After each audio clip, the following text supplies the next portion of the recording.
فدوى علمك يا عراق، الله أكبر يا عراق، او فدوى نجماتك يا عراق. قد نحبك. هلا بالعراق.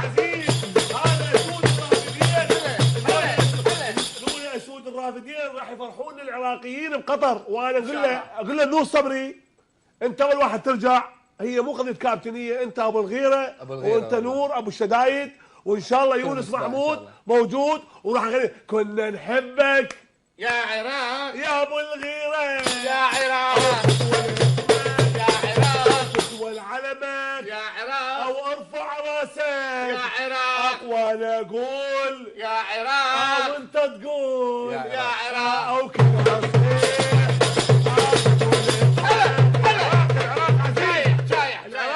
العراق. حكاية صغيرة، اللاعبين اللي لعبوا في دولة الإمارات راح يلعبون في دولة قطر أحسن، وأني نشأت ويونس محمود وهوار ملا محمد، وأنا اللي يعجبني بيهم كلهم جاسم الطويل وباسم القصير. وكنا نحبك يا عراق، يا من عراق. خلال هاي القناة الشرقية أقول كل العراقيين غنوا هاي الأغنية ببيوتكم وبعوائلكم ومدارسكم وتقولوا كنا نحبك يا عراق، يا أبو الغيرة يا عراق، ارفع راسك يا عراق. وهاي بوصة كل الشعب العراقي المجاهد من المشجعين قدور ومهدي، وشكرا إلى قناة الشرقية على هذه الإضافة الرياضية. مبروك للشرقية. شكرا جزيلا لكم على حضوركم اليوم وياي. اذا اعزائي دوري من المشجعين اللي خدم الكرة العراقية، خدم جميع اللاعبين، يعني هو كان صوته من يعلو في ساحات الملاعب، يعني إذا كان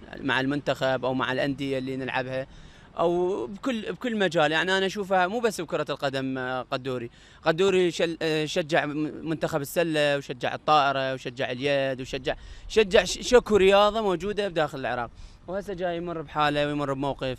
يعني انا اعتقد المناشدات يمكن وزير الشباب اذا يشوفها بهاي الحاله ما راح يقصر وياه، كل المسؤولين ما راح يقصرون وياه، لكن يراد له يعني سرعه بالمواقف وهاي. وانا من خلال قناتكم من خلال هذا البرنامج يعني عندي مقترح، مثل ما سوينا عمليه تبرع المهدي عبد الزهراء الله يرحمه، وتبرعت الناس الخيره والرياضيين، وقدرنا ان نجمع له قدرنا ان نجمع مبلغ ان يعني يصبح عند اهله بيت، وهذا حلم مهدي اتحقق.